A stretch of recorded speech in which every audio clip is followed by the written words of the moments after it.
Wake Up Central.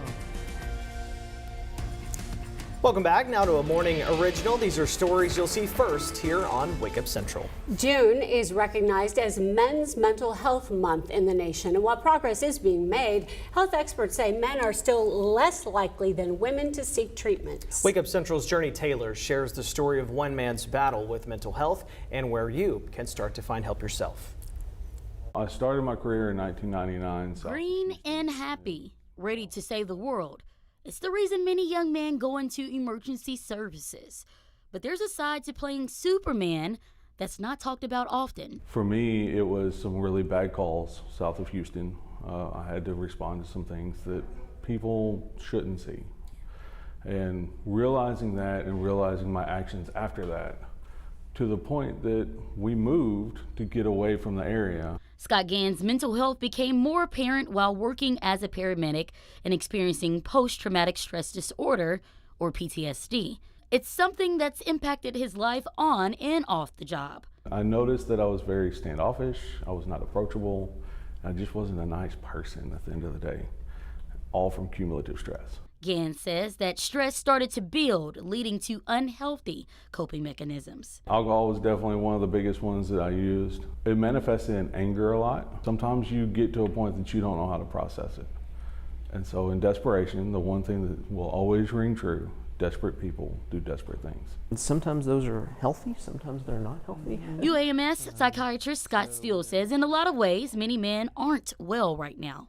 You want to treat yourself like somebody you're responsible for helping. They may feel that enduring and being tough for the ones around them is what's best. Men do tend to think in terms of, what have they done?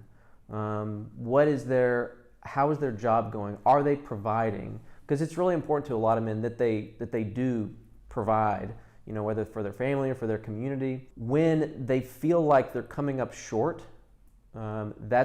that's a time when men can struggle quite a bit. He says for some, they're thinking in terms of action and not so much in terms of feelings, often avoiding their mental health as a whole. We don't appreciate how complicated things might be for somebody.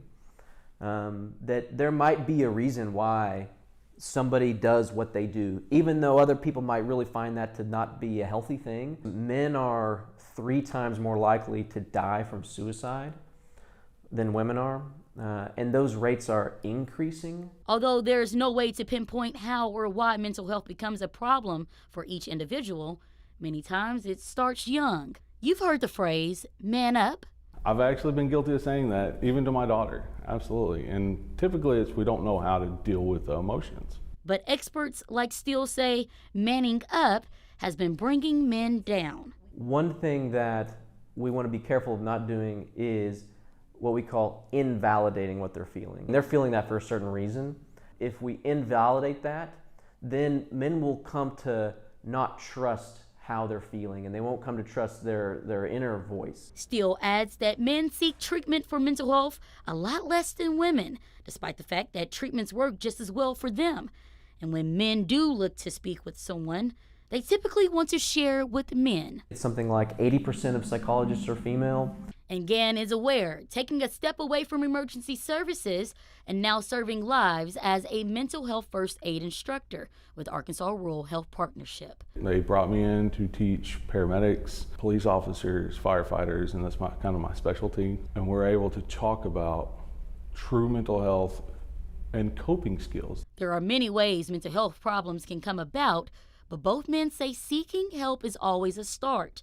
And doctors, therapists, and loved ones are there to work with you. Really, it's the two of us together trying to figure this out. We don't need a month. Mental health is every single day.